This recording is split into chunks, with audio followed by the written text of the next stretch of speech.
Praise the Lord. கர்த்தருக்குள் பிரியமானவர்களே, இந்த நாளிலும் உங்களை மறந்தவர்களை நினைத்து நீங்க ஒருவேளை கலங்கி கொண்டிருக்கலாம்.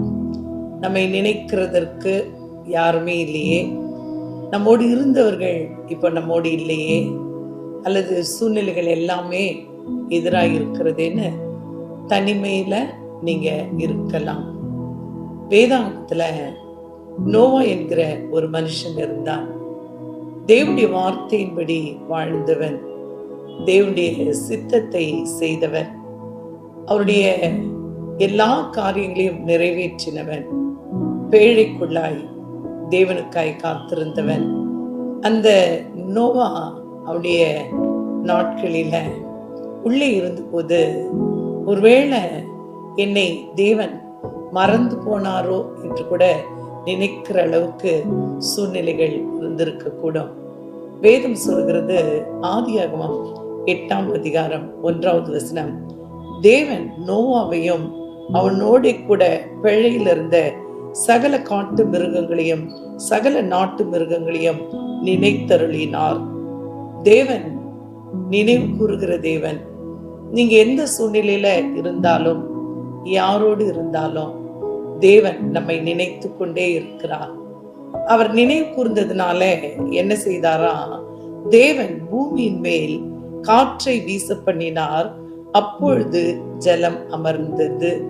நம்முடைய சூழ்நிலையில நமக்கு என்ன தேவை, என்ன செய்தால் நம்முடைய எதிரான சூழ்நிலைகள் மாறும், அல்லது நமக்கு என்ன உதவி வேணும்னு நல்லா தெரிந்தவர் தேவன் மட்டும்தான். இந்த நாளில கூட நீங்க என்ன தேவையில, சூழ்நிலையில, நெருக்கத்துல இருக்கிறீங்கன்னு தேவனுக்கு தெரியும். அவர் நம்மை மறவாத தேவன், நம்மை நினைவு கூறுகிற தேவன். நோவாவை நினைவு கூர்ந்தார், சூழ்நிலை ஜெயமாய் மாற்றினார். அதுவரைக்கும் இருந்த அந்த ஜலம் வற்றி போனதா, தேவன் காற்றை வீச பண்ணினார் என்று வேதம் சொல்கிறது.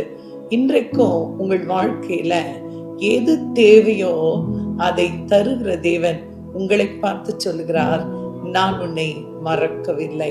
மறக்கிற தேவன் அல்ல, அவர் நினைவு கூறுகிற தேவன். இந்த நாளில கூட பலவிதமான போராட்டங்களோடு நீங்க இருக்கலாம், அல்லது பலவிதமான எதிர்பார்ப்புகளோடு இருக்கலாம். இதெல்லாம் என் வாழ்க்கையில எப்போது நடக்கும் என்று சொல்லி கூட ஜெபத்தோடு கூட நீங்க இருக்கலாம். உங்களுடைய நம்பிக்கை தேவனாய் இருக்கும் என்று சொன்னா, தேவனையே நீங்க நம்பி இருக்கிறதுனால நீங்க நம்புகிற அந்த நம்பிக்கை ஒரு நாளும் கெட்டு போகாது. தேவன் உங்களை நினைவு கூறுகிறார்.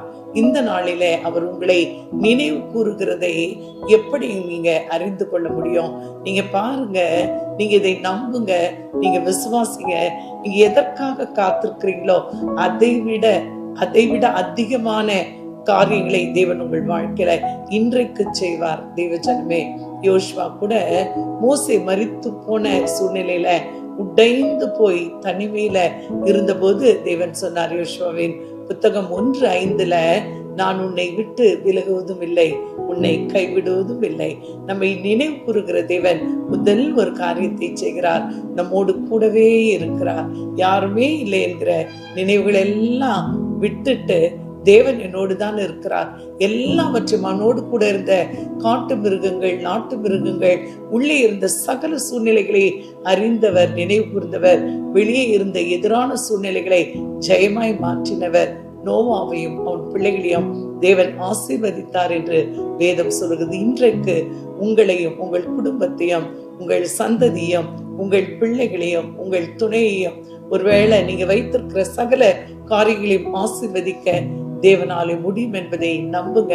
நீங்க தனிமையில் இல்ல, மறக்கப்படல, நீங்க கைவிடப்படல. தேவன் உங்களை நினைவு கூறுகிற தேவன்.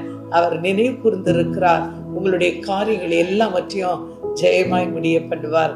நம்புங்க, விசுவாசிங்க, சந்தோஷமா இருங்க. கர்த்தர் உங்களை ஆசீர்வதிப்பார். God bless. God bless.